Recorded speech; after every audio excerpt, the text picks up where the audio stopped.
existential terror, existential horror. The part of the spiritual awakening process that you did not sign up for. It's not what I signed up for, certainly. I signed up for the inner peace. I signed up for the bliss, the freedom, the liberation, the joy.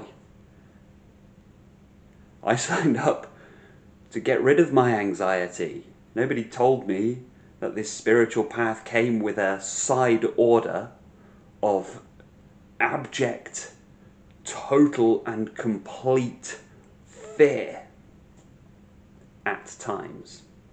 That's what I'd like to talk about today. So a couple of things before I even start. Firstly, this might be quite a long video, so grab yourself a drink and get cozy, because I think this one might go on for some time. And secondly, the Corinne Bryant body-mind, the Corinne Bryant pattern in consciousness, cannot help but be light-hearted and make jokes at times. I just can't help it.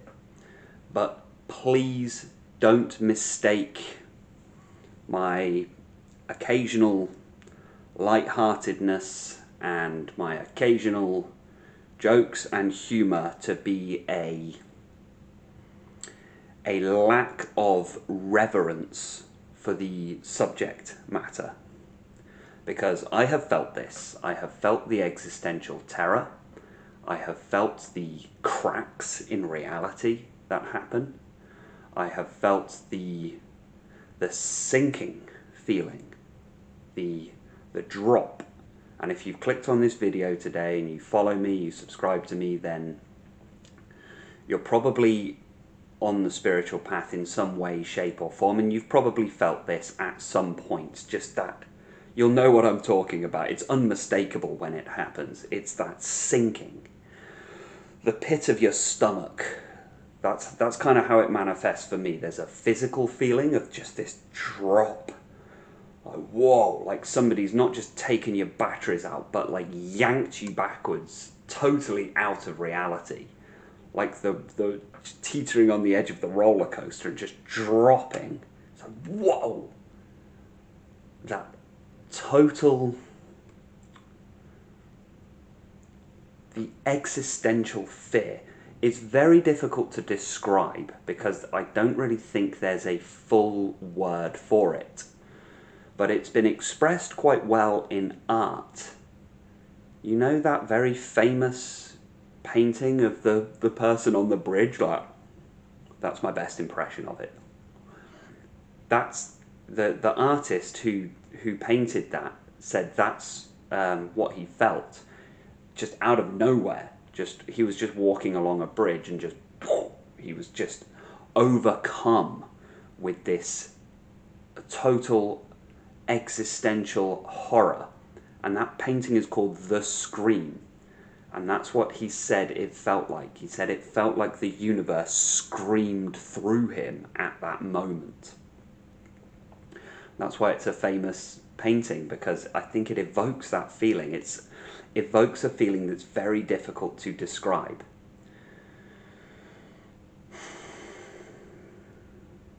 But if you felt it, you know you felt it. And so I wanted to do a video that talks a little about this phenomena. And I struggled a little bit with what the actual purpose of the video is, because I would like to say, and here's my tips on overcoming this feeling, on how to make this feeling stop happening, or how to avoid this feeling, or how to get through this process. But if I'm being fully honest, if I'm being absolutely, completely transparent, authentic and honest, there's nothing I can say, and there's nothing anyone can say that is going to... Certainly it's not going to prevent it from happening. If it's going to happen for you, it's going to happen for you. And in the idea of, so when it happens, what can we do to sort of alleviate the discomfort of it? that can't really be done. I'm not saying this to be pessimistic or to try and put anyone off. It's just, I believe, fair warned is fair armed. That's very important. The more you know that this is likely to happen, and the more you know that it's just a part of the process, and you understand what's happening, then when it happens, it's not going to have such dramatic effects on the physical body-mind apparent relative world. So, I can't soothe and guide through and say this is, we can make this easy or pleasant. So I've just realised my hair's out of place there. We can't soothe or guide too much because the existential terror and horror that you feel on the spiritual path is actually a good sign, and in many ways it has to be terrifying. It has to be. Why? Because the ego is breaking apart. The entire structure, the way that you perceive reality, your understanding of how reality works, your belief system, your belief structure for how you've conducted your life thus far, and the framework, belief, and understanding, right down to your fundamental opinions, ideas, concepts, framework, belief that you have been using to understand the universe and using to live your life, suddenly all of that is just cracking straight through the middle. The whole thing. Not just your understanding of reality, but your understanding of yourself, your entire identity, all of it. The whole thing is falling to pieces. And that is inevitably at times going to evoke some discomfort. You'd have to be doing it very, very slowly and gradually to unravel the framework of the whole ego identity and structure, to do that so slowly in a way that you would never feel any discomfort from. You kind of just have to have some discomfort. It's a good sign. That's the first thing I'd want to say on this, is that it is a good sign. There's a few things that I want to say on this, but the fact that it's happening is a good sign. So as I say, fair warned is fair armed. And the first thing to understand is that it's a sign you're doing something right. So you can drop away any of the doubt or the concern or the worry that... So let's take the example that you have been on this spiritual journey, this spiritual path, and you've started to notice that every now and then you just have this total existential terror. And usually this starts to come after the initial period of peace. So you've started your meditative journey, meditative practice, and notice, yes, the anxiety I used to feel is dissolving. The low mood I used to feel is lightening, this dark cloud that used to follow me around is evaporating. I don't feel quite so concerned about things anymore. I'm not so tightened up. I'm not so constrained and contracted into this body-mind world. I'm beginning to feel this loosening off.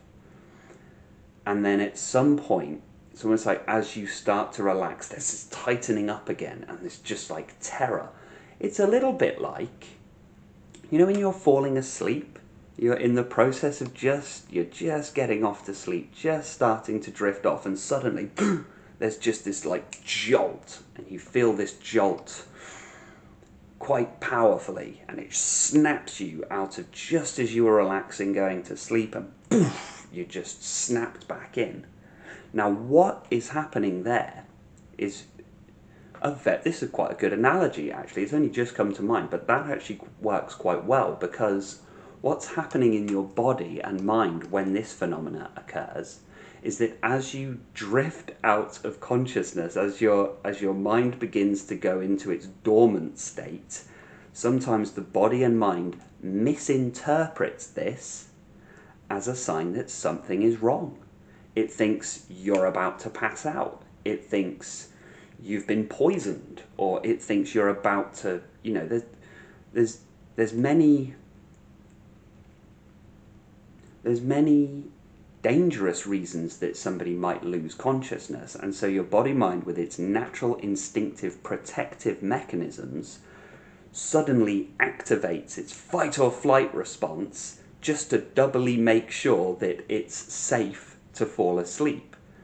It's safe to cease the mind activity. That's exactly what's happening with this existential terror. It's the final doubt. In Zen, we call it the great doubt. The final doubt that, wait a minute, just hold on a second there, buddy, before you check out of reality completely. One last thing before you go, just double check that you're not going completely crazy. Just double check that you are safe to do this. And that's partly what's happening with this existential terror. But it's incredibly unpleasant. Incredibly unpleasant. So, as I say, I know I sometimes make light of things and I speak in quite a light-hearted way, but I don't want to come across like I don't understand the deeply, deeply unsettling nature of this phenomena.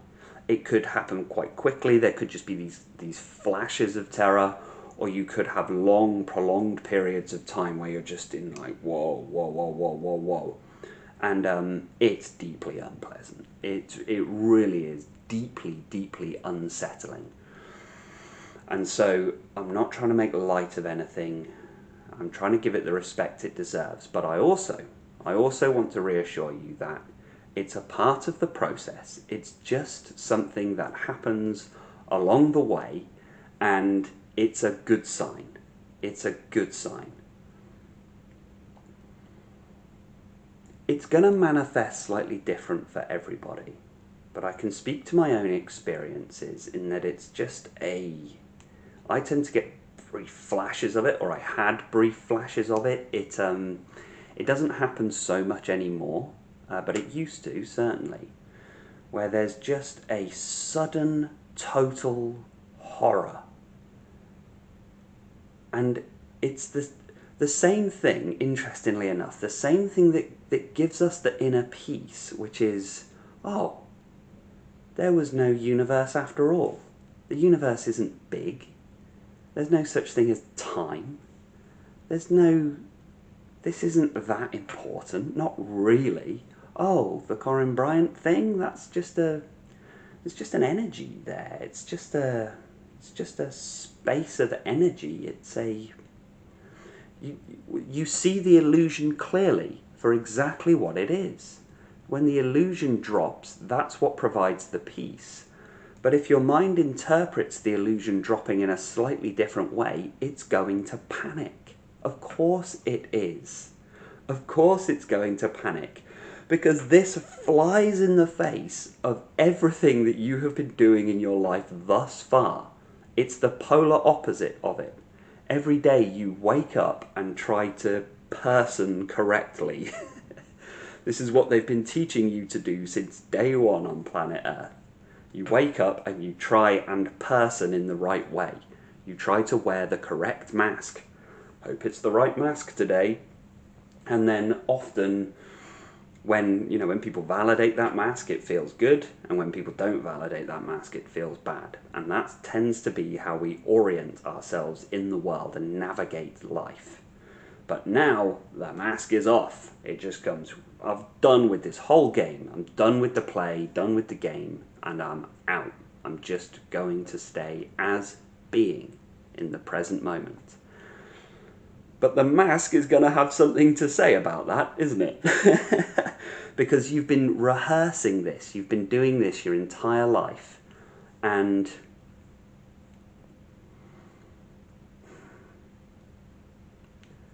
throughout your life, whenever you've spoken about any inclination towards, what am I trying to say here?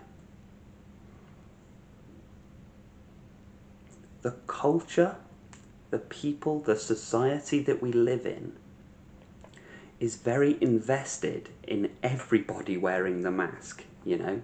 We all have to play along. And the culture does not like it when somebody starts taking their mask off. So there's a lot of forces, emotional, mental, physical, spiritual forces, that are very invested in nobody taking the mask off. And so that's partly what makes the mask so difficult to remove, is that it's not just you that's kept the mask on, the entire planet, all of reality has been forcing this mask on you as well. So when it starts to come off, you're naturally going to be a bit nervous about the prospect of this, because your entire life, anytime you questioned things at school, anytime you questioned things with your parents, anytime you questioned reality itself, you're often met with a no, don't ask too many questions. And so that's what you learn to do. But now it's done. The mask is coming straight off. Straight off. That's it. We're done. Now, taking the mask off provides us with that huge amount of inner peace. But on the way out, you know, the ego is going to have a lot to say about this. As we dissolve the ego identity structure, it's not going to go without a fight. It's just not going to go without a fight. And it's going to try everything that it can in order to keep its job. To keep its job. It's like, say if you had an employee at a company for 40 years. They've been working diligently, hard working for 40 years, done everything that's asked of them, and then all of a sudden one day you just say, right, you're fired. That's it. Here's your notice. You're fired. See you later. They're probably not, that employee is probably not just going to go, sure. All right, see you later. You know, you win some, you lose some, never mind. They've been working hard for like 40 years. Then you don't just go, you're going to question it. They're rightly so as well. It's just going to hang on a minute. Is this right? Should you be firing me? Like, is this even legal? Is this allowed? You can't just fire me, can you? And that is essentially when you're coming to that full spiritual awakening, when you're really coming to the point where, oh, this is actually happening now. I mean, this is what we've been working so hard to achieve in the spiritual practice. If you've been trying to dissolve the ego, if you've been trying to create ego death, and then we get a little bit surprised when it actually happens. But this is what we've been trying to do. We've been trying to get to this point where we're firing that employee. Now, obviously, that employee, the ego, is going to have a lot to say about it on the way out. And that is partly what's happening when it comes to this terror. It's the ego just fighting to keep its job. And it's going to try everything, absolutely everything, in order to stick around. But I would say, if you've come to the point where you're frequently having this existential terror, it's too late. It's too late now. It's done. It's done. So the other thing, this might help if you do have some of this terror, some of this horror, some of the fear, some of the dread, and some of the turmoil. This is proof that something is happening. If there was nothing to this, you'll have had people saying this, oh, that meditation's a waste of time, it's a load of rubbish, that spiritual stuff you do, that spiritual thing you talk about in non-duality, that Advaita that you do, that's a load of rubbish. What a load of hooey that all is. And you might even believe that to some extent. But then if you've been doing the meditation,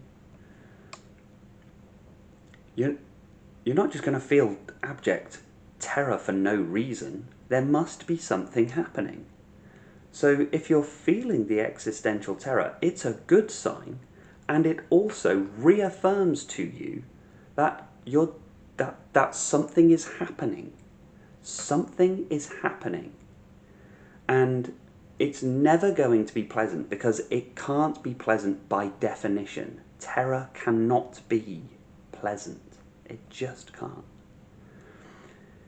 But if you know on the very, very deepest level, the fundamental level, that actually this is okay, this is a sign that something is changing, something is happening.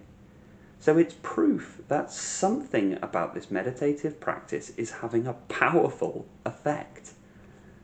It has to, and it feels powerful when it happens, right? It's a powerful crack in reality that's opening. Like, whoa, you're experiencing the raw reality of life without the mask. And that is a lot. That is a lot for the body and mind. It's a lot for the body and mind. It's a lot for the... It's a lot for the soul to be revealed, shining underneath everything. It is a bit like putting a 40,000 watt current through a 40 watt light bulb. And the quicker it's happening for you, the more dramatic this feeling could be. So it's proof. It is proof that something is happening. And if you're honest with yourself, isn't it good that something powerful... It's undeniable. Isn't it good that it's so powerful like this? There's no doubt now. There's no way back now. When you're trying to kind of escape the drudgery and the dullness and the pain of ego identification, you find a bit of peace, but then you keep getting snapped back into it. Bit of peace, then snapped back in. Almost escaped, then snapped back in. But once we're feeling the terror, it's almost like if you escaped from prison. You're just walking through prison, yeah, you're stuck, you're lost in the prison, you're like, oh, how long's my sentence again? Then all of a sudden one day you see an open door. No guards around. What? So there's just a door's open, you can see outside. You're going to look around and go, see ya, and sprint through the door. See you later. I'm out. I'm done. But as you're sprinting through that door and out into freedom and running away, your heart's gonna be racing. You're gonna be like, whoa, whoa. Now you're on the run. So, but the trade-off there, you get the terror, but you also get the freedom. Freedom can be scary. Freedom can be scary. And a big part of what the ego is and the ego structure, the ego identity is the illusion of security. Because this is what you realize, is that you actually constructed the prison. And in this analogy, you run through the open door, sprint away, you're terrified that there are guards chasing you, so you turn around to look back and there's no prison there. Oh, that's weird. I'm sure I was just in a prison. But you're looking and it's like, but there's no prison there. There was no prison. There was no door. You were never a prisoner. Wait, what? But I thought... And that confusion is kind of what you go through. It's that sort of, oh, hang on a minute. Oh, I'm done. Oh, I'm out. Oh, that was it. Oh, great. And that was it. So there's no way back. That's it. The prison's disappeared now. There's no way back. And that's partly what's terrifying. Because partly what keeps you bound in the ego identity is the illusion of security, the illusion of safety and structure. Some prisoners become institutionalized in a prison. A lot of criminals enjoy prison. And a lot of criminals, when they finally got caught and finally got locked up, and the psychologist asks them, so what did that feel like when you actually got caught and locked up? When you finally got sentenced, put in a cell, and they shut the door, a lot of prisoners say, actually, I felt relieved. I felt very relieved when I finally got caught, because they always knew it was going to happen. They finally got caught, finally got locked up, and now they feel safe. Safe from their own behaviour, safe from the outside world, and they're finally under lock and key with guards around. They finally feel safe in a prison, inside a prison. They've lost their freedom, but they have gained a sense of security that they may have never felt before. So, in many ways, that's why we construct such a powerful ego identity for ourselves. Because if I have this image that I firmly believe myself to be, if I have a set pattern of behaviours that I firmly believe in, if I have a concept of the world that seems to have some sort of repeatability, if I have a framework of understanding the universe that has lovely set rules, lovely set boundaries, then I feel safe within the confines of that conceptual framework. I feel safe within the structure and rigidity of that belief system. I have lost my freedom, but I have gained my security. But now, in this analogy, you've had enough of the prison. Had enough of it. Had enough of the belief system. I've had enough of the conceptual framework. I long to feel free again. But in order to be free, in order to feel and taste that freedom, in order to feel and taste that liberation, you have to leave the prison. And leaving that prison for the criminal, that's going to be a terrifying prospect. And they say one of the most dangerous times for a prisoner is in the lead up to their release. Dangerous from the other inmates? No, they're a danger to themselves. In the lead up to their release, their worst behaviours come to the surface. Why? Because they're afraid. When we're afraid, we are at our worst in our behaviour, at our absolute worst.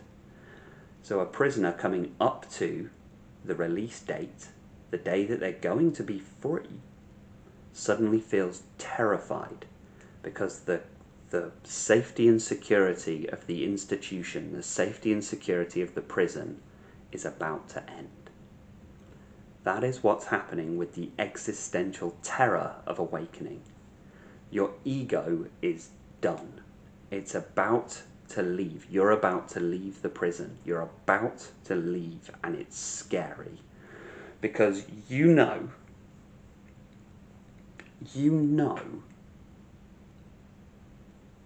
what's coming. And your ego knows what's coming as well. The sooner you can understand what's happening, the easier it's going to be. But it's always going to be terrifying. It has to be. Because it's the very ego structure itself that's dissolving. Not only the ego structure, but we're also now in question of what even is the mind? Is the mind even useful? Was the mind causing me all my own problems? So you're now actually questioning. It's like you're questioning the tool that you've been using thus far to navigate your entire life. Sorry, this hair is bugging me.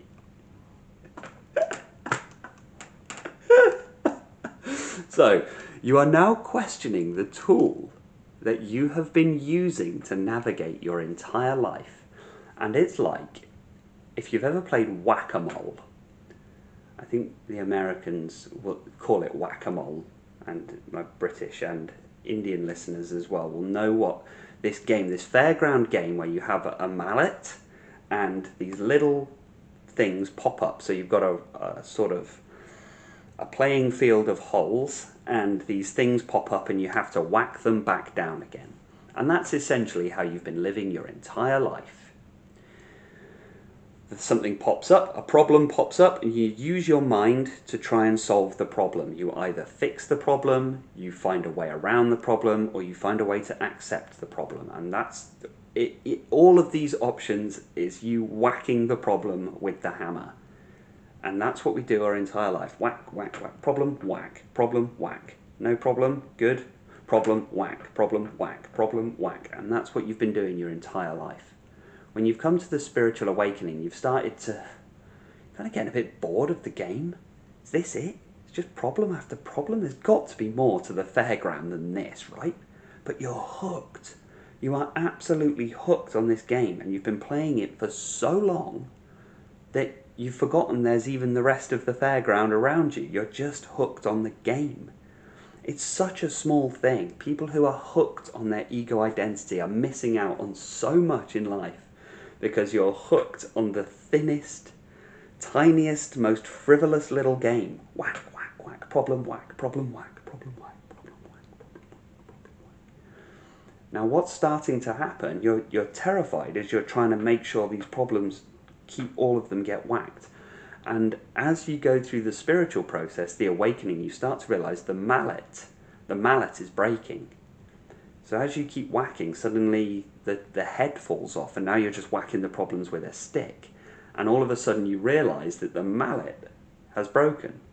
It's no longer usable, and that's the mind. So the tool that you're using to navigate life by whacking all these problems away, suddenly you're questioning it. You're questioning the game, and you're questioning the mallet. You have to understand the mind is the mallet, trying to deal with all of these problems. And you get terrified because you're trying to win this game. You don't realise the game is unwinnable yet. That's how you really escape the trap. You've got to realise the only winning move is not to play in the first place. It's a mug's game. Mug's game. Again, that's English slang. A mug's game is like a futile endeavour. You mug. It can't be won. The game cannot be won. So we're coming to a place where we're starting to question the game. Why bother playing? And the mallet's not working. But if you're still in the habit, your whole purpose is about whacking these moles. Your whole purpose is about trying to solve all of these problems. And so when the mallet breaks, you get terrified. So in this analogy, when you're starting to feel the mind is no longer a reliable way of perceiving the world, that's like the mallet breaking, and you can still see all of these moles popping up. So these problems are still continuing. Life is continuing. Just because you meditate, it doesn't mean life stops. It's like just because you've got a new framework of understanding, it doesn't change the fact that life scenarios are still going to arise. It's just you're habitually using a different tool to solve or navigate or accept these problems. Whereas now we're getting rid of that tool. We're throwing the hammer away, and instead what happens is you start to realize that, hang on, if I just leave the mole, it goes down of its own accord. And then you realize, oh, this whole thing's just a stupid game. And then you turn around and realize there's an entire fairground that you can enjoy instead. And you just realize, wow, I've been hooked playing whack-a-mole for years. Oh, no wonder I'm tired. No wonder I'm exhausted. No wonder I'm bored.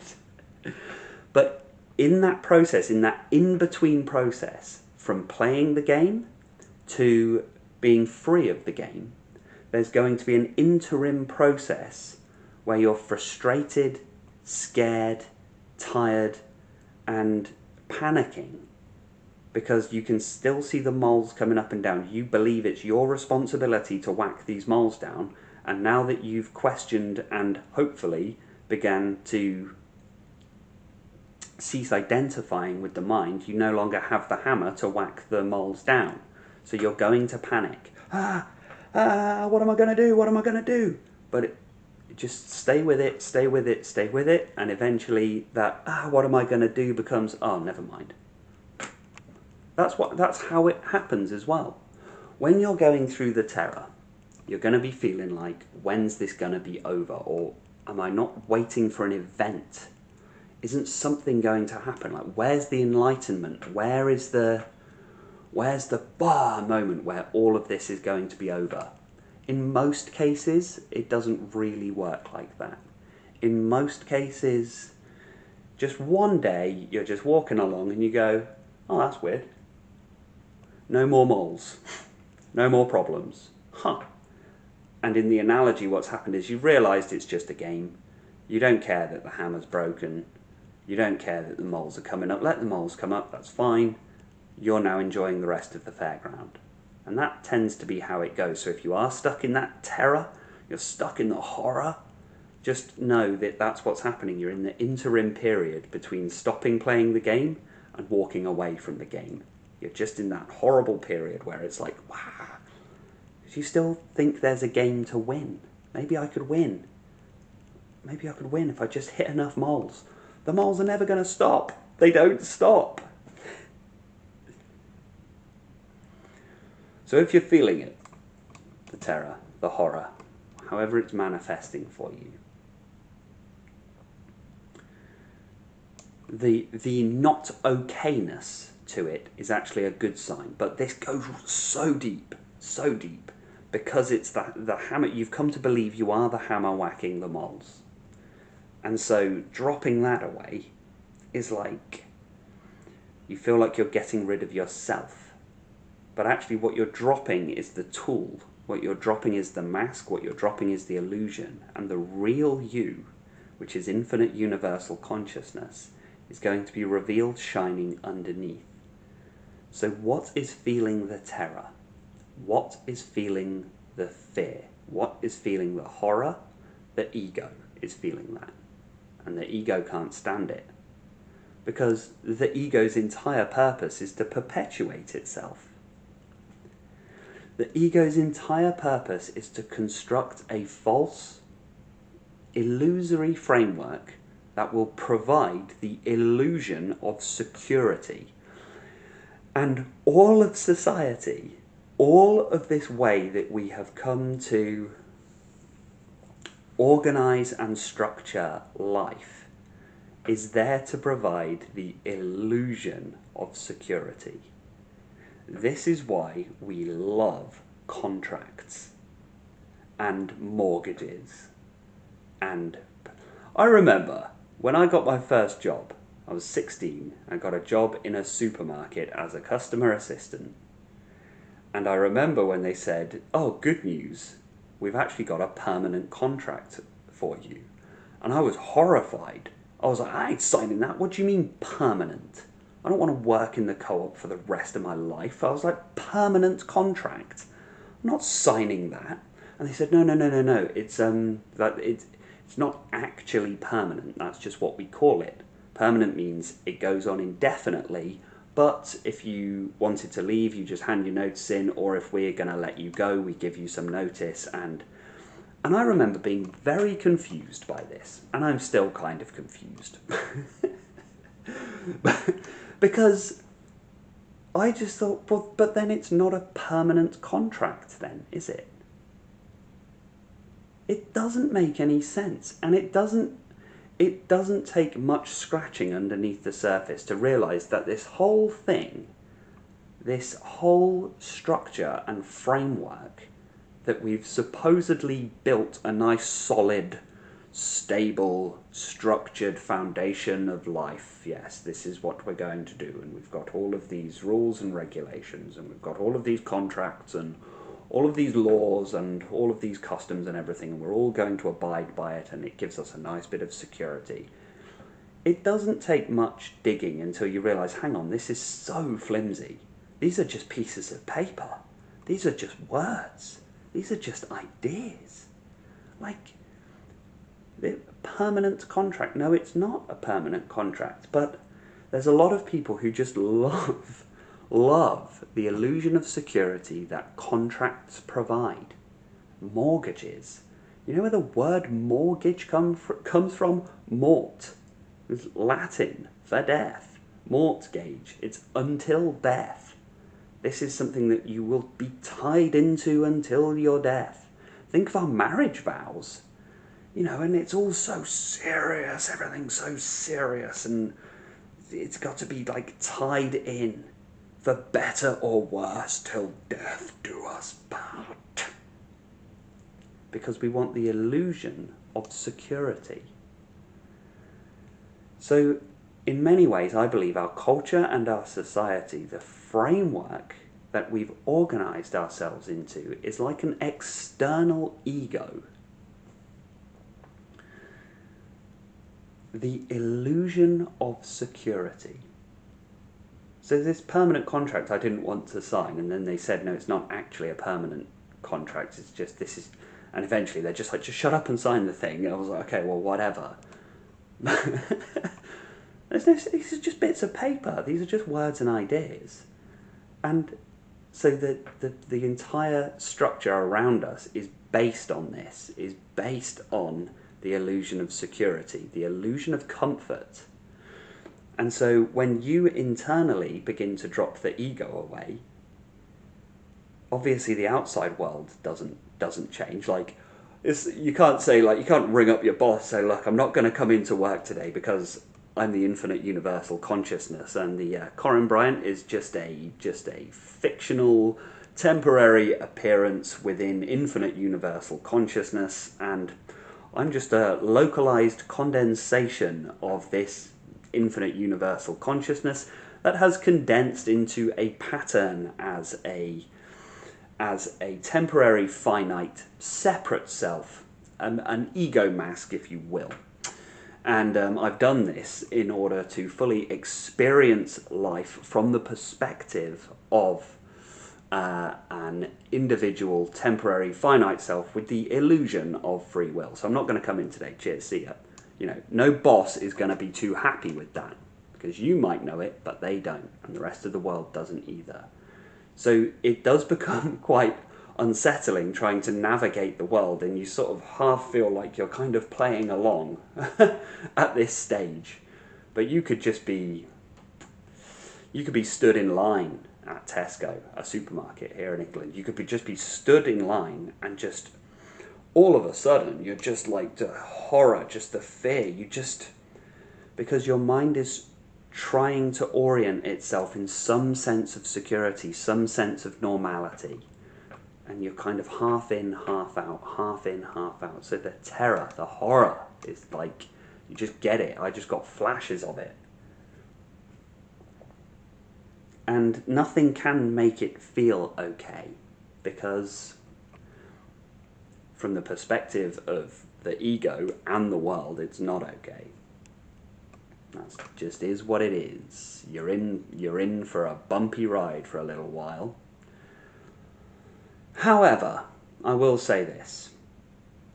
When you reach this stage, so firstly, yeah, it's proof. You've reached this stage, it's proof that something powerful is happening. It feels remarkably powerful. And in a way,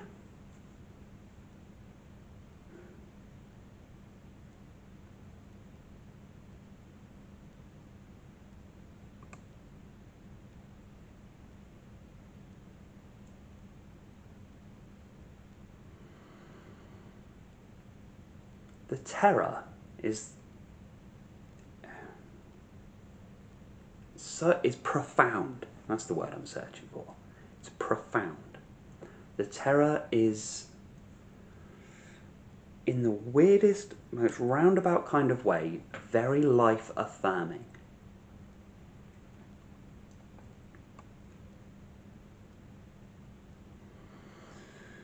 Partly what you're breaking out of. So this is what a lot of people go on to the spiritual path and get interested in spiritual matters or religious matters because of a questioning. Because our general worldview is very mechanical. Very mechanical. and it gets very, like normal everyday life, really, you should be terrified of, because we end up in this place where everything lacks meaning. Everything lacks meaning in the mundane world. You get up and you go to your job and you do this and you do that, and you're always tired, always frustrated, always angry, always guilty, always anxious. Just everything is just wrong, and life is just drudgery. It's just drudgery. And it starts to lose meaning. We start searching for meaning. That's why we went on the spiritual path. Just something else has to be happening here. Life can't just be 9 to 5 until I'm 70 years old. That can't be it. It can't be. It can't just be. I can't just be some kind of odd primate being that happened to evolve a consciousness. That can't be right. You just look at it, you're like, that can't be it. Surely not. So we start searching for that meaning. We start searching for a feeling of, can I find that meaning? Can I find that connectedness? And the terror, when you feel it, there's no denying it. And it has a huge amount of meaning. It's a nuclear bomb of meaning that just explodes. Like, it's undeniably profound.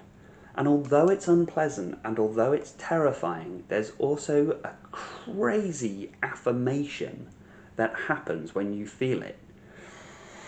I mean, you're very present for one thing, like standing in line in Tesco, like, whoa. Now, if anyone saw me at that time, they'd be like, is this guy all right? 'Cause I'm like, whoa.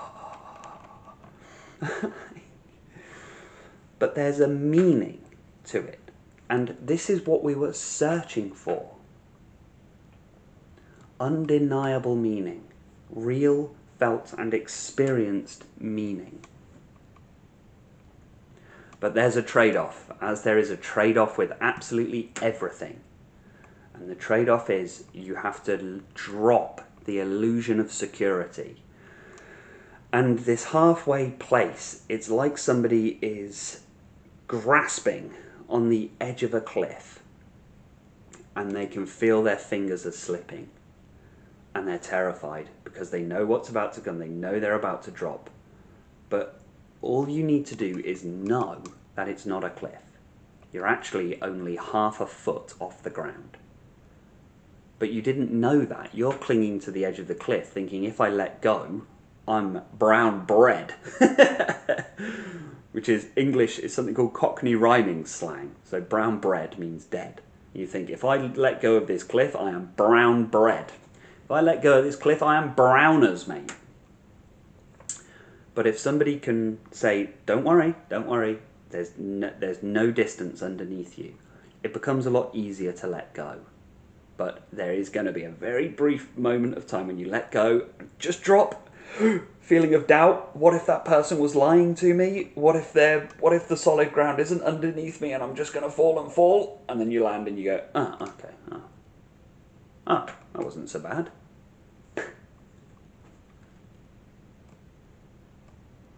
And as you land, it's that, maybe that's what the terror is partly doing. It's reaffirming. Because it's just a feeling. It's just a feeling like any other. It might be the most profound feeling. It might be the most terrifying feeling. But it's still just a feeling. And if you're nicely well established in your meditative practice, you know the drill. I wonder as well. New levels bring new devils. It's a very good phrase. New levels bring new devils. And in the early days of meditation, I found this, so this is in my experience, it might not be true for everyone, but it was true for me.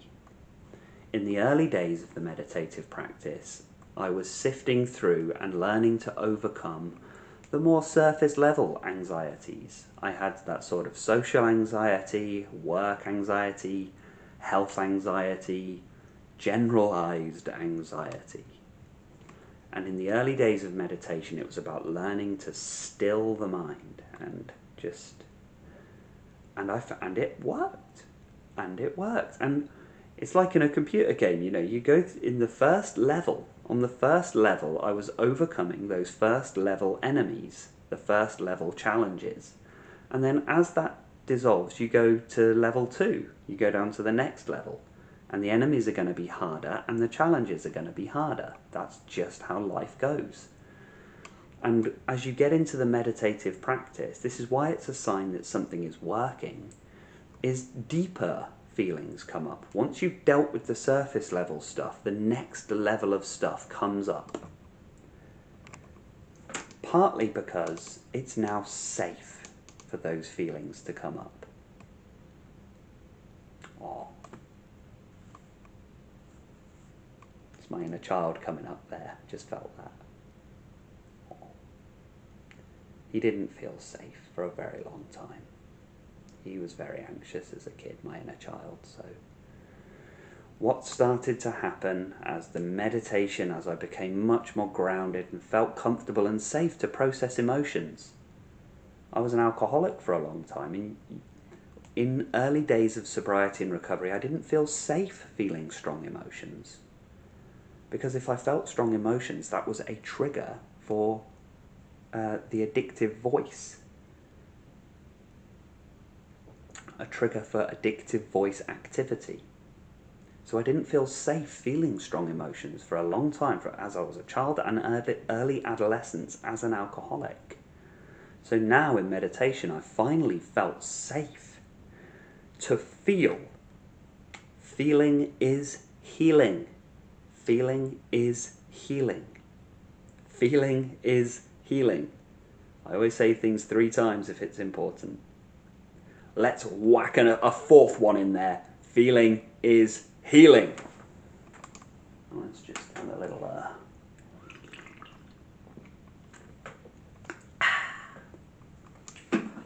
Yummy. That's not product placement, by the way. I just love orange soda. So, feeling is healing. And as I felt happy, comfortable, safe, and secure to feel strong negative emotions, what's going to happen? Those strong negative emotions are going to come up into the field of awareness and have their time in the sun. And so I had to wade through decades of repressed emotional material. And that had to dissolve. And then what? What happens after that? What happens when the densest, darkest, stickiest, most nastiest, dirtiest cloud knot of traumatic memory, traumatic emotion that was tight like a tumor in my soul, that was tight there, finally started to come up to the surface. Very unpleasant, but feeling is healing. 5th time there. So it was unpleasant, but the light of awareness was like spiritual bleach that just burned it. And eventually, even that dissolved. I never thought I'd be free of that, certainly not at this stage, but there we go. Because even when it arises, now it's just seen. And anytime these dark negative emotions arise, it's a fantastic opportunity to heal. It's a good thing that these feelings can now arise, because they're safe to do it. Interestingly enough, children only misbehave when they feel safe. Not always. Sometimes they misbehave when they're not feeling safe and secure. So let me just rewind that a little bit and put it in a slightly different way. Okay, so disregard what I just said. That was an error. What I'm going to say instead is they push the boundaries because they want to know the boundaries are there. So if you If you look after a kid and they're pushing boundaries, it's because they want to know the boundaries exist. And when you go through this emotional turmoil material, your inner child's going to come up and start doing exactly the same thing. But what happens then when it's tightened up and we have managed to even release the deepest, darkest traumas? The final boss, the final layer is going to rise up, which is the existential terror, the primordial, the first fear, the first fear that we ever felt. The primordial initial fear that lives in all of us, the fear of our own non-existence, the fear of death, the fear of our own dissolution. It is a terror that we must feel at some point. It's the final stage of fear. It's the last fear. And when you're in meditation and you've come to full spiritual awakening, full spiritual enlightenment, you are suddenly released from the constraint of fear of death. What? What? Now, the fear of death is widely regarded as the most terrifying fear and the motivating force behind most human behaviour. It goes so deep, it goes into the body and mind and the world. So to overcome that fear, it's the deepest layer of fear that you could possibly get to, and that's what's happening with the existential terror, because the ego is dying, and it senses this and knows this, intuits this, and goes, bah! Because it doesn't know the truth of the situation, which is the ego doesn't really exist in the first place. In exactly the same way that when you turn around and look at the prison, and it's no longer there, you realise the ego was never actually there in the first place. It was just a belief. And that's how you lose your fear of death, is by realising that you were never actually born. Wow, that's synchronicity. A white feather just went past the window, okay, and a white feather is one of my synchronicity, one of my signs, because I had a friend who died. And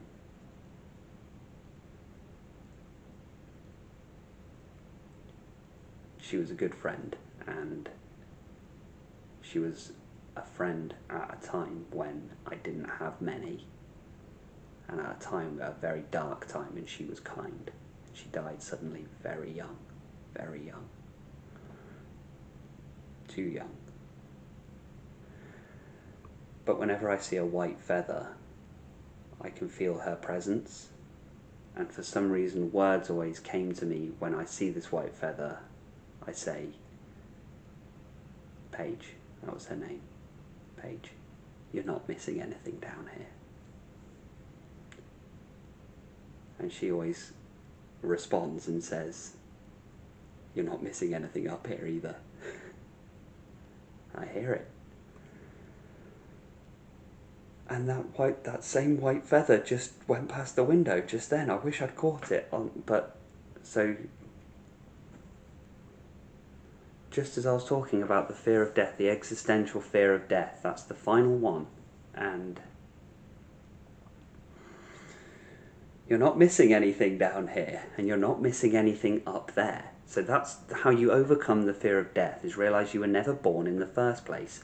Infinite universal consciousness is always present, is always now. When's infinity going to start? When is eternity going to start? When does permanent, infinite time begin? It has to already be happening. It has to, by its own definition. So you were always here. This never began. Your body didn't begin. Your life didn't begin. It's always been here. It's just what began was a story, and that story will end. But you, what you are, doesn't begin and end. It's always happening now. And so when we get to this, the existential terror, and the root here, as we've discovered, is the fear of death, you realise, hang on a minute, there's no such thing. And that's terrifying. There's no such thing as death. Ramana Maharshi, Sri Bhagavan Ramana Maharshi, who I highly recommend you check out. I highly recommend you look up. When he was nearing the end of his life, and all of his devotees were grieving, were in floods of tears, and they were so sad that he was going to leave them, and he was confused. He was confused and said, Have you not listened to a single thing that I've said? Where could I go? I'm not going anywhere. Where could I go?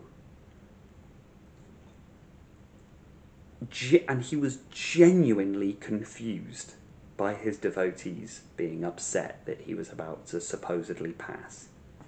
The body-mind is temporary, but what you are is permanent. And that is what is waiting for you on the other side of this existential terror. You have to fear death so completely and so totally that you finally come to the realization that there's nothing to fear.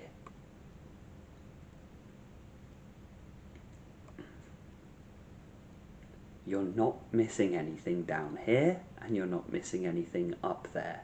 So what happens when the body-mind finally dissolves and ceases, becomes deceased? The same thing that's happening right now. Nothing. Even the illusion does not exist. Even the ego does not exist.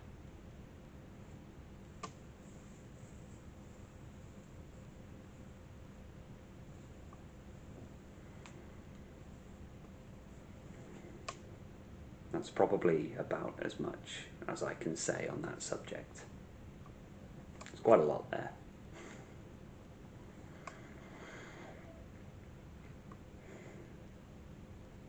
On the other side of that terror is what you've been seeking your entire life: peace.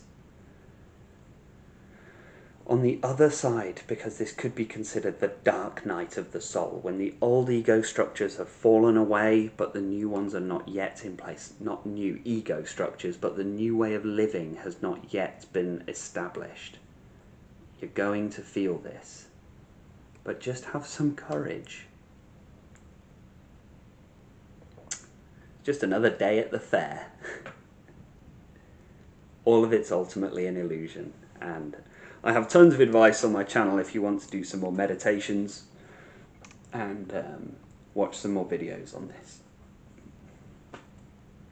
I think that's everything. So,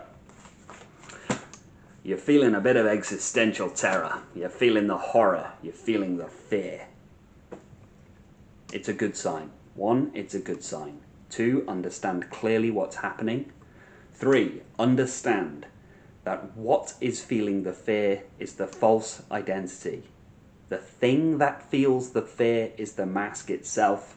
Infinite universal consciousness has never worried for a single moment, ever. Everything is observed. Use the terror, use the fear as another object of meditation to observe in the clear, dispassionate light of awareness. And this too shall pass. Learn to love it. There we go. That would be the great sign-off for this, and the key thing. Love. Love conquers all. And I love you, Paige, for sending that feather just then. It was just the prompt I needed. Learn to love. Learn to love the fear, the terror. Learn to love the fear. Everything is there to help you. Everything.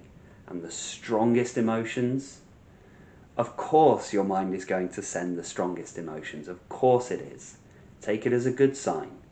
It's like if you were in a battle and the enemy is throwing the strongest soldiers at you. The enemy's only going to throw the strongest soldiers at the strongest opponent. So if it's happening to you, you must have grown in a certain level of strength. Learn to love the terror. Learn to love the existential fear. And if you're going through it, I'm with you, all right? You're doing well. You're doing so well. Just keep it up. Keep at it. And let me know in the comments what your experiences of this are, because sharing helps others and will help you too. And if you felt it, let me know how it manifests for you.